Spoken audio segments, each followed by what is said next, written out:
Okay. So hopefully everybody can still see. I'm not blocking too much. Okay. Good. Okay.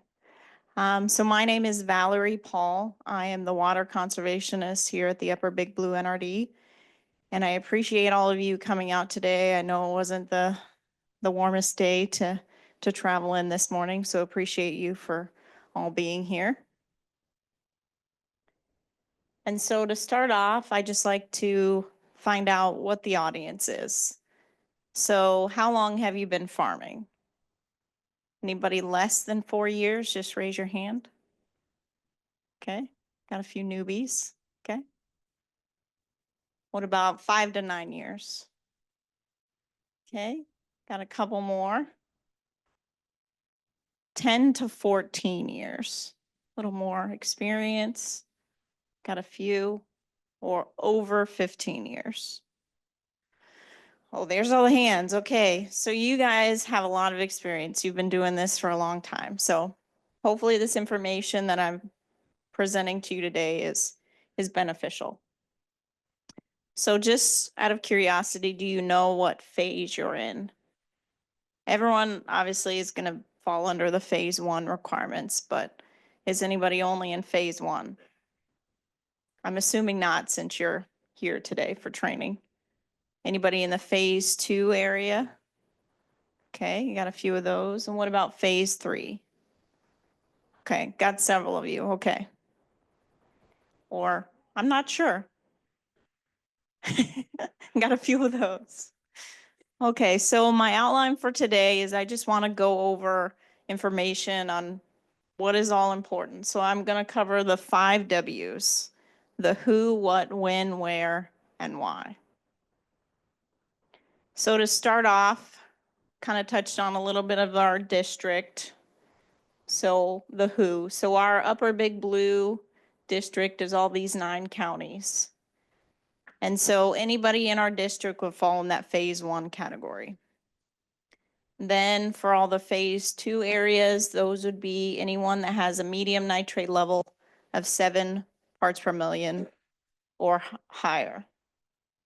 And then if you're in that phase 3 area, that's anyone with a medium nitrate level of 10 parts per million or higher. So this is that chart that Jacob just showed you on where all the areas are. So that phase 2 areas, that orange, I guess you call it gold color. Okay. And then the phase 3 areas are the bright purple colors, kind of more in the middle section of our district. And so what are all the requirements for your different phases? So for anybody that's in that phase 1 area, they can't apply the pre-plant anhydrous ammonia anytime before November 1st. And then liquid or dry pre-plant nitrogen fertilizer cannot be applied before March 1st. And then what is the definition of nitrogen fertilizer? So that would mean that the nitrogen is the highest percentage of that compound. So these are all progressively getting more requirements. So everyone has to follow the phase 1 requirements. So people in phase 2 have to follow that and all of these requirements. So the reason why you're all here, you have to go through training at least every 4 years. You have to do soil samplings. So that's applies to anybody where we're growing corn or sorghum following a non-legume crop, or anytime when livestock, municipal, or industrial waste is applied to that field within the last 12 months. You also have to do irrigation scheduling in that largest field, ideally. And then the nitrogen needs calculation needs to be done prior to applying fertilizer, just to help you figure out how much nitrogen you need for your crop or how much you need to apply. And then our annual reports. Those are a requirement that you have to do every year. So just making sure that you're doing those. And we'll talk about those in a little bit. And then the phase 3. So obviously you have to follow all the phase 1, phase 2, and phase 3 requirements. So you have to do soil sampling. Again, it's the same requirements for soil sampling. It's just you have to do it a little bit more for a phase 3 area. So it's for every 40 acres that you have to do soil sampling if you're growing any corn or sorghum following a non-legume crop, or you're applying any of that waste to your field. You also have to do the irrigation schedule or irrigation water analysis, which Jacob just talked about for all of those zones, and those have several dates that are upcoming. So those you just have to bring in a water sample and we can test that for you. And then also the anhydrous ammonia, if you're applying that between November 1st and February 29th, you have to apply it with that nitrogen inhibitor, which he mentioned the specific names on. So when are all these things due? So the soil samples, those have to be done in the fall or winter prior to applying any fertilizer. We have those irrigation sensors that would be installed in your field anytime shortly after the crop starts to emerge from the ground. And then the phase 3 water samples for the irrigation, that's done every 3 years. And you should be getting postcards reminding you of all those, or you can go on the website, which Jacob talked about, when those are due. And then the reports, they're always going to be due April 1st. I just put in here the next one is going to be due April 1st of 2025. And so where do you fill out all this information? So there's a couple different options that you have.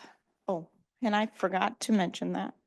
So I have some handouts with the links to all of these resources. So these are in the back of the room if anybody's interested. So I'm going to mention a lot of things in this presentation. So if you're interested in where you get that, there's handouts in the back. And then there is a postcard with all of these requirements that you have to remember for the phase 2 and 3 areas are listed on the postcard, and then a map of where all of those different zones are.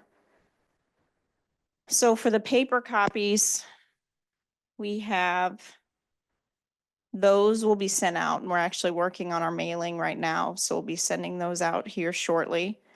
There is also a link to the website. There are forms available on the website that you can pull up off of there too. Or if you would rather, we do have the online portal, and you can fill out and submit all your information on there. And I do have some handouts in the back on how to do that. Okay, so for the paper form, I'm going to specifically go over all of that information.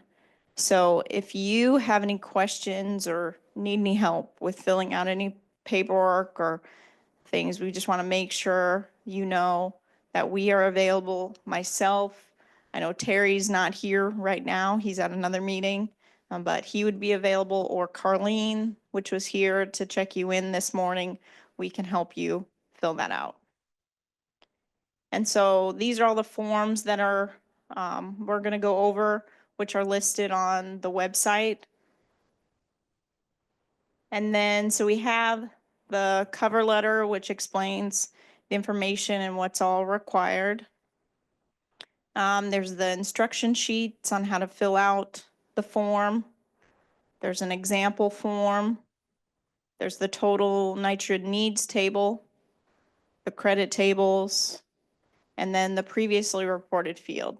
I personally really like this because it really helps you kind of keep track of what fields you've reported in the past, and then it also gives you a lot of detailed information that we're going to need for filling out the form. And then there's a copy of the irrigation scheduling form, the order form. So if you do need any sensors or any equipment, we send that out with that packet as well. And then there's some more instructions on how to do the online reporting. And so for the basic information on the form that we need from you, we need to get your information. So we need to know who you are, what the operator's name is, address, city, state, zip, what your phone number is, and then inhibitor used if you used one. So in that first column on the form, you would just fill out the legal description. So again, that's why I like that other previously reported field. So if you don't have that memorized, you can look at that, refer to that. If you gave us a farm name, that would be listed on there. Otherwise, it would be blank. And then if the crop was irrigated, yes or no. And then I have some notes in here. We just want to make sure that we are adding a different line for each field that's irrigated and dry land, or if there's different crops. So there's a lot of specific information we need for each of those. So just making sure that you have called those out individually. And so for the next section, for column 4, that's just going to let us know what you grew the previous year. So there's several examples here. So previously we grew beans. We had what our yield was, acres in practice. And so that's again where if you're growing, half of your field in corn, half of your field in beans, you just want to have a separate line for each of those things. And then if you applied any pre-plant N, post-plant N, and inhibitor. So for this example with the corn, we did apply some pre-plant and no post-plant. And so this is where you're doing the calculations. This is where you're figuring out what your crops are going to need for this upcoming growing season. So for column 10, that's going to tell us what you're going to grow this year, what your expected yield is, and then what's your deepest soil samples. If this example, it is on a rotation, so the prior year was beans, and this year we're going corn, so we didn't take a soil sample, and we're just estimating that organic matter to be 2. And then, so from the expected yield and the organic matter, we got this 210 number, which is on the table, which I'll show you in the next slide. And then for the beans, we don't need any fill out the rest of the columns because these only apply for the corn. And so in the last example, it was a corn on corn. So we do have to take a soil sample. So we just put what our deepest soil sample was, the percent of organic matter from our soil test, and then we get that total N needed. And then, yeah, just a note on here, if you plan to grow any other crop, then corn silage, popcorn, or milo in the field, you do not have to complete those other columns. So here's that nitrogen needs table. So in our example, our expected yield was 210 and our organic matter was 2.4. So the N needed is 216. So for our soil nitrate for column 15, that would be from your soil test or estimated if you're doing a rotation. And then for the residual soil nitrate, this is multiplied by 8. So 3 times 8 is 24, 6 times 8 is 48. And then these next columns are really where we need to take credit for any practices that we're doing. So for the column 17, that's where you're going to be getting extra credit for doing that rotation of the corn and beans. So it's 45. And then if there's any other N sources, so that would be for any of that irrigation sample that you took, you're already required to do it, so might as well take credit for that. And then that's where you would subtract your, so for this top example, 210 minus the 45 and 24 is going to give you that 141. And so for the bottom example, which was 216, you subtract that 48 to get the 168. And so this is where you're going to have to use the charts and get all that information from those different charts that we send you with the report, and just wanting to make sure you're taking credit for anything that you can, and just make sure you're only subtracting column 16, 17, and 18. I've seen some where they try to subtract this column 15, but you're already factoring that in. And so if this is getting overwhelming, daunting, you're not wanting to figure out all these things on your own, there's a tool, the corn nitrogen calculator, which is a free tool that you can use online. It's just going to ask you for a lot of different things that you need, the irrigation water amount, irrigation water nitrate, the manure if you applied any of that, what your management program is, fertilizer price, side dress, and fertigation. And then if you don't really want to deal with all the paperwork and doing all of that on your own, that's where the online reporting can come into. So just making sure if you need any help with that, we can get you set up with an account if you don't already have one. And like I mentioned, we have some handouts available that goes over what you have to do. And if you need any help with that, just let me know. And so we want to make sure that everyone knows about our 50% cost share that we have for our irrigation scheduling equipment. So we have, like the example here, we have our ET gauge. We have a lot of sensors that you can get, the 1, 2, and 3 foot, or you can have the digital meter, the data logger, or the IrriCloud.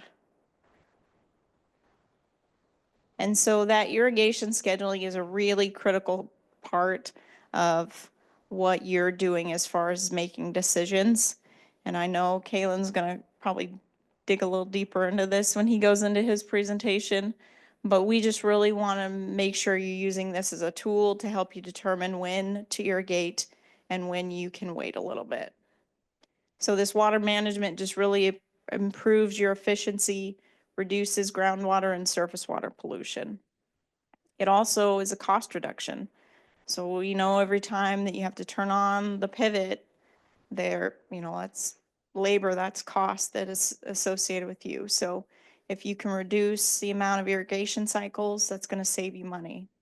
It's also going to lower your fertilization costs, because you're going to be losing less fertilizer to runoff or deep percolation. It's also going to help with keeping that soil moisture where it needs to. It's going to help increase your yield so we can keep that moisture where we need it. So this is just another tool that you can use for tracking your soil moisture sensors. So it will document where you're putting them in the field, how many sensors are, and what the levels are for when you're reading those. So it'll make you a graph for that year. So in this example, this is one of our data logger reports that we used out in our GROW field, which is out by the soccer complex. So GROW stands for Growing Rotational Crops on Well Fields. So this is all dry land. So this is basically just showing you when there is a rain event and how much rain that we got that first part of the year. So we were pretty wet that beginning part of the year, and then it dried out, and then whenever we had a rain, you would see that it would fluctuate up and down. So just making sure you're using this as a tool to determine when you're going to irrigate, if it is an irrigated field. And then this example I put in here, just so you know that obviously equipment is only valuable when you make sure it's working properly. So for this other data logger that I had out there, the actual 1 foot sensor stopped working. So that's why you can see this one is flatlined. So just making sure you're checking on your equipment periodically to make sure it's giving you good readings and data. And so this is another tool that is available with our 50% cost share. So this one is cell phone based. So you don't actually have to go out there and view your equipment directly by pushing the button. You can have a app set up so you can see that information from anywhere. And then this is a chart. This is what we use to figure out when we can irrigate and when we should maybe hold off irrigating. So this is generally what kind of soil we have in our area, that silt loam topsoil, clay loam subsoil. So when we're looking at our data loggers, we want to make sure we are averaging the soil moisture readings. And when we're getting close to that 80 to 90 range, that's when we want to think about irrigating, not any time before. And then these are just some tips for how to install the soil moisture sensors. We want to make sure the equipment is working properly. So just reading that sensor dry, making sure it's reading at 199 kilopascals, and then soak that sensor. You can do it for a few hours or overnight, and then read it again. Should be reading 0, so it's fully saturated. And then just keep that in that bucket of water until you install those in the field. Figure out a good location to install those soil moisture sensors. So you want a good representative area. So you don't want it at the, very end of the field where it's not getting any water, or by an end gun. So you want to make sure it's in the field where it's going to tell you the best time to irrigate.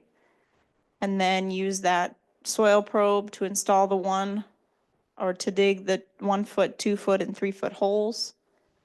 You want to, when you get them in the ground, just twist them, make sure they have good contact with the soil. Tap the soil around it just to make sure that it's got good contact. And then we want to make sure to mark it with a flag, especially if you're using a handheld data reader. You want to make sure you can find that when you have to go out there and read that weekly. Just a few tips for removals. So we want to make sure we're removing those sensors when you're done irrigating. It works best when the ground is wet. It's really hard to remove those sensors when it's dry. So if it is dry and didn't just get a rain or something like that, you can always pour a little bit of water down the side of the PVC pipe and just wait a day, and then they will come out a little bit easier. So just loosen the sensor by using a vice grip and turn it, pull that sensor out straight, soak it, wash it off, get it clean, and then just keep it in a climate controlled environment. So just some more information on the soil samples. So we talked about this before, but that's required in the fields where you're growing corn or sorghum following a non-legume crop, or when you have waste applied to the field. So you have to get a sample of 1 composite of 0 to 8 sample for organic matter and residual nitrogen for the phase 2 areas, and then 1 composite sample 8 to 24 for residual nitrogen. And then for the phase 3 areas, this is just, you have to do a little bit more sampling. So this is every 40 acres. So pulling the same information, the 0 to 8 for organic and residual, but for every 40 acres. 1 composite, 8 to 24 for residual nitrogen for every 40 acres. And if you're not quite sure where to get the soil samples from, or you want a good representative sample, you can use this tool. The NRCS USDA has come up with this soil web survey, so you can figure out where there might be some different soil types in your field. So the big question is always like, why is this so important? Why do I have to do all of this reporting and providing all this information? So our rules and regulations are set by our NRD board. And so they are all found in our Rule 5. So depending on which area you're concerned with, phase 1 would be in Chapter 18, phase 2, chapters 19 through 20, phase 3, chapters 21 through 22, and those are all listed on our website. And then also just making sure that we are doing everything that we can to be as efficient as possible, so we're not spending more money. This is something else that we started sending out letters. You should have received one last year for your nitrogen use efficiency. And so you will be getting another one this year, this is all information that's based off of what you provide. So whatever the yield was that you said versus the total and applied. And so you can see specifically for each of your field that you will be going over, you'll be getting the charts like this. So our target, that UNL puts in place is the 1.2 pounds per bushel. And so if you get your information back for your tract, your field, then it will give you what your specific nitrogen use efficiency is for your field. And so our district average for the last reporting year was 0.94 pounds per bushel. So you can see in this example that this tract was slightly above the district average, but still below the UNL average.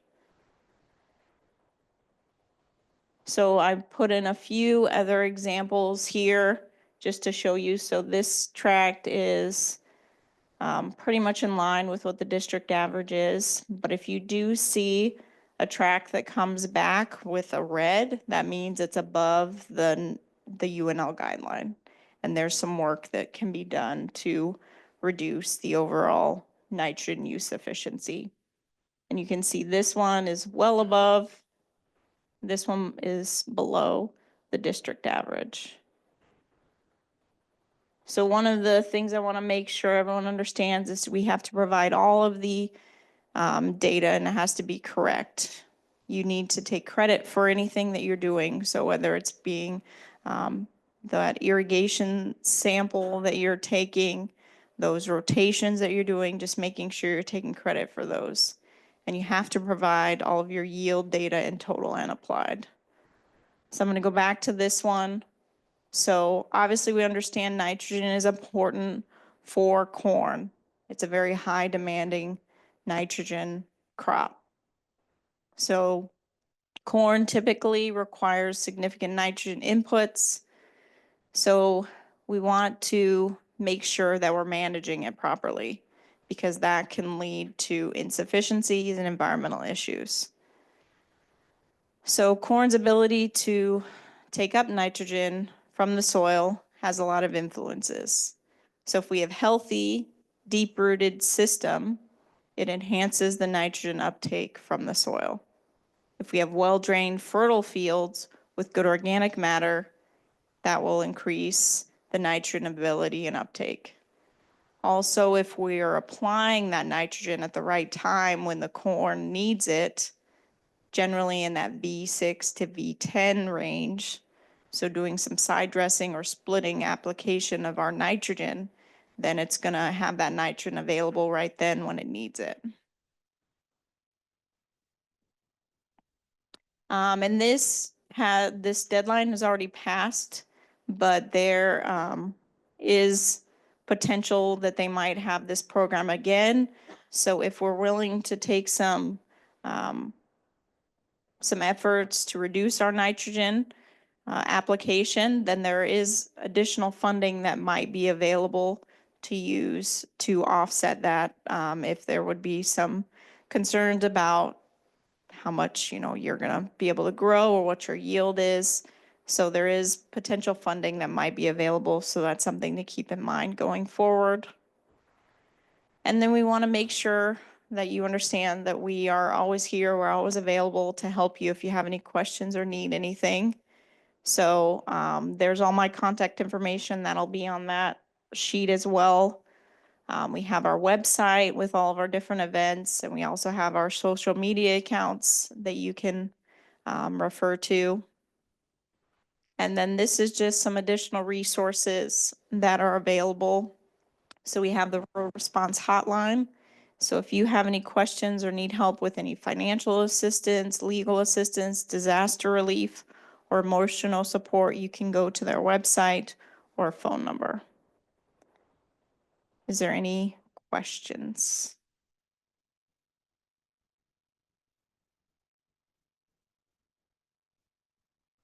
And then this leads me in a little bit to our one person, he couldn't be here today, Jared Fling. He is our integrated water program specialist, and he helps out with any funding. If you're curious about, putting in a cover crop, or if you want more information about, how you can help improve your soil health or any programs that might be available, he would be the one you could reach out to and ask questions.